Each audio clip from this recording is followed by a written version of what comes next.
Parliament Appointment Committee is expected to, all things being equal, vet Justice Ackaah-Boafo tomorrow after his initial schedule was postponed. Now, the suspension of the judge's vetting, from what we're gathering, was reportedly due to a petition against him sent to the committee alleging bias, amongst other things. Now, we've got a copy of this petition and some detail for you, and that's what we're going to get into shortly. My colleague, Dennis Wedam Esquire, is with me in the studio. We're going to get into it shortly, and for you to understand why this last vetting of the Supreme Court nominee did not take place. Dennis, it's good to have you. Always a pleasure. Let's get into it. You have a copy? Yes, we have seen a copy of that particular petition. What does it say? Well, so it's claims made by the petitioner in this particular matter, who is in the person of one Anthony Kwabenya Rau. He says he's a former member of parliament in Germany. Germany? Yes, actually German, but he has he's of Ghanaian origin. Right. Yes, and his contention is that he's had some engagements with the judge in question at the High Court when he was a High Court judge, and that the way he was treated smacks of arrogance and that he was biased. In that he goes ahead to attach a copy of said judgment and makes reference to certain words that were used, which in his view were insulting and an attack on him as an elderly person. Right. So he says he's 67 years, right, and that he's older than the judge, and that the words that were used by the judge were not appropriate. We'll go deep, a bit further into that. But let's just look at how he characterized, the claims that he's making against the judge, for which reason he says that the judge should not be appointed to the Supreme Court. One is the claim that the judge has insulted and attacked him during a hearing. We'll go into that and look at what the said judgment says, describing him as a so-called messiah, international human rights activist. So-called messiah, international human rights activist. When we go into the judgment, you see the context in which this messiah was used, and how he interprets this to mean that it was an attack and an insult on him. He also says that the judge, yes, generally, he says in respect of that, the judge is biased, that he's arrogant, that he's power drunk, and that the judge is a supporter of corruption and human rights abuse. That also stems from the kind of action that he put before the court and how the verdict turned out. Right. He also continues to say that the judge has a Canadian background, which is indeed true, because Justice Ackaah-Boafo trained in Canada before coming to Ghana to join the High Court, risen through the ranks. Now he's at the Court of Appeal, a nominee to the Supreme Court now. He says that by virtue of his background, he did not have the experience of the Ghanaian culture. And this he linked to what he says is disrespect towards him being an elderly person. I see. He also says that the judge refused to award him interest on his judgment. So in that particular matter that he's talking about, it went in his favor. But his contention is that it had to do with some monies that were owed him. That even though the judgment went in his favor, the judge did not give him interest. On the said judgment? On the said judgment. So based on this, he thinks that he does not qualify to be on the bench of the Supreme Court. But for this petition, we understand the justice would have been vetted together with his colleagues who had theirs earlier in the week. But unfortunately for this had to be looked at. We understand this has been taken off the way, and he will be vetted tomorrow. But let's look at some excerpts from the said judgment that he talked about. Now, this is a matter that had to do with this person having a company, and this company was doing business with the DVLA. Right. It so happened that the DVLA owed him some money for which he brought this particular action. So as part of the documents that he put in evidence, there was one that was a letter in which he said a lot of things, including the fact that some people sat in their offices and watched on for corruption to fester in the DVLA office. He also goes on to say that it had to do with the stamping, embossment of number plates, right, which his company was doing for Sunyani, Tamale, and Wa. Okay. But his contention was that he had come from Germany.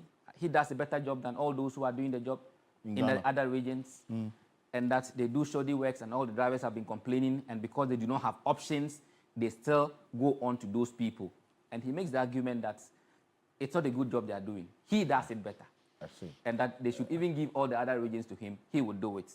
Interesting. But he put it in a language that the judge thought that he needed to address it as a final thing in the judgment. Okay. So having gone through the analysis of the substantive issues in the suits, the judge now says that, okay, finally, let me deal with this particular... So this is Justice Ackaah-Boafo's... Yes, Justice Ackaah-Boafo, yes.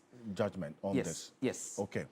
He said that now let me deal with this particular exhibit because in his view, it was inappropriate. Okay. Now let's look at what the judge says in respect of that exhibit. And we have just reproduced the exact portions of the judgment, which is now complained of by this person. He says that finally, before I bring the curtains down, I wish to comment on the plaintiff's exhibit F, which the witness and the author, Mr. Rau, referred to as a letter of protest. I note that in the said letter dated 15 January 2017, the plaintiff's director made some startling allegations against everyone involved in the embossment business and virtually accused everyone of being corrupt except his company. Mind you, as I was explaining, his allegation in that letter was that all the other companies were doing shoddy work, yet drivers had no option than to go to them, and that he could even do a better job if they gave him that contract. So that's what the judge is addressing, that he made allegations against everyone involved in the embossment business and virtually accused everyone of being corrupt except his company. He wrote that all the embossers are doing shoddy work and are dangerous and a threat to the state. Those were his words. And that's how come you see that the judge also put them in inverted commas to address that. He goes on to say that I have chosen to restate part of the 3-page letter. So when you read the entire judgment, he actually went to pick portions of this letter, which he refers to, that I have found it troubling and highly unacceptable that the plaintiff company chose to throw everyone involved in the embossment business under the bus and accused everyone in the business it only joined over 2 years ago of corruption and criminality without any scintilla of proof. To my mind, the plaintiff's director, who claims to be a German human rights activist, engaged in a fictional and selfish narrative for his own gain and benefits by claiming to be the messiah of Ghanaian drivers.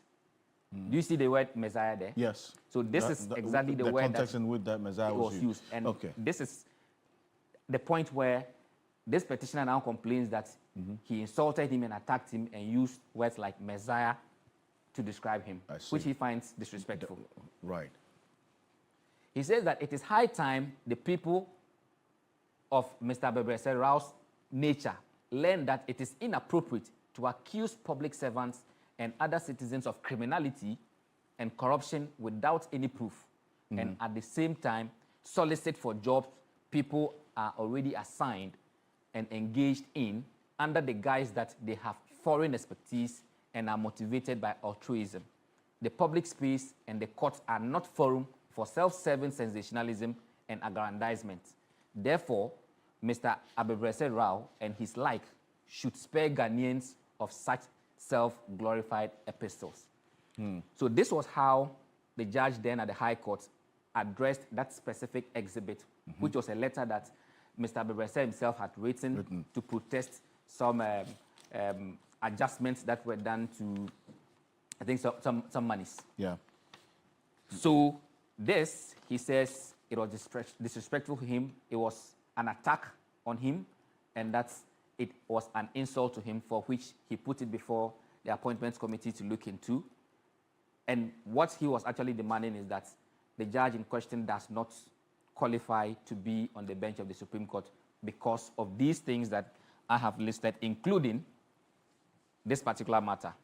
I mean, he goes on to talk about the promotion or the appointment of the judge from the High Court to the Court of Appeal, and now from the Court of Appeal to the Supreme Court, which he says occurred under different governments, and he finds a problem with that as well. Interesting. But we are now learning, like I said, that that petition has been dismissed, so the way has now been cleared for Justice Ackaah-Boafo to take his stand tomorrow before the appointments committee to go through the process as expected. Alfred. And this is one that we're going to bring you live here on TV3 and also on 3FM 92.7. So make a date and follow the vetting every step of the way. But there's one other issue we're going to get into that's come up today. Then it's regarding the Office of the Special Prosecutor.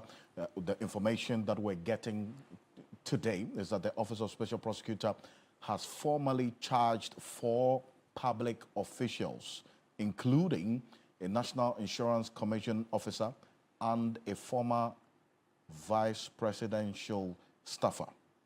That's following allegations of conspiring to steal 10 containers of imported rice at the Tema port.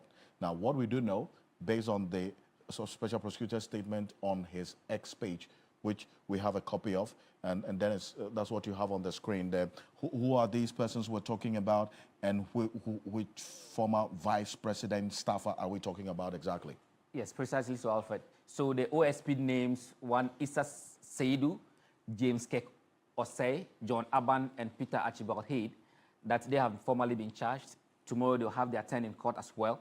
And this has to do with matters relating to corruption, specifically on the matter that has to do with that they hijacked 10 containers of imported rice at Tema port, that the rice was imported from Thailand in 2022, was fraudulently claimed by Seidu using fake documents and a letter falsely issued from the Office of the Vice President. Mind you, this was in 2022. So Office of the Vice President in question refers to the previous administration. That's Dr. Mahmoud Bamia. Yes, please. Seidu, who works with the National Insurance Commission, and Osei, a former director at the Vice President's Secretariat, allegedly teamed up with 2 senior custom officials, Aban and Haid, to override custom processes and secure the goods. That despite the rice being legally imported and duties paid, the group tried to auction the containers to Seidu. Their plot collapsed after internal investigations, and a High Court ruling exposed the scheme.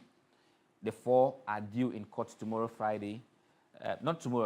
Friday, 27th June. So that's next week. Yes, they'll have their turn in court. So this is by way of update from the Office of the Special Prosecutor in the fights against corruption and corruption-related offences. And this case has been on the radar of the Special Prosecutor for quite a while. Every half-year report, end-of-year report, we see it as well, is it not? Over the last at least two years or so. Yes, so it's one of the many cases that the OSP would usually say after giving updates on specific cases that there are other matters that they're looking into. But this is a matter that has come to a point where the accused person or the suspects in this will have their turn in court in the coming days. Dennis, Robert Wedam, I appreciate you for this. Thank you.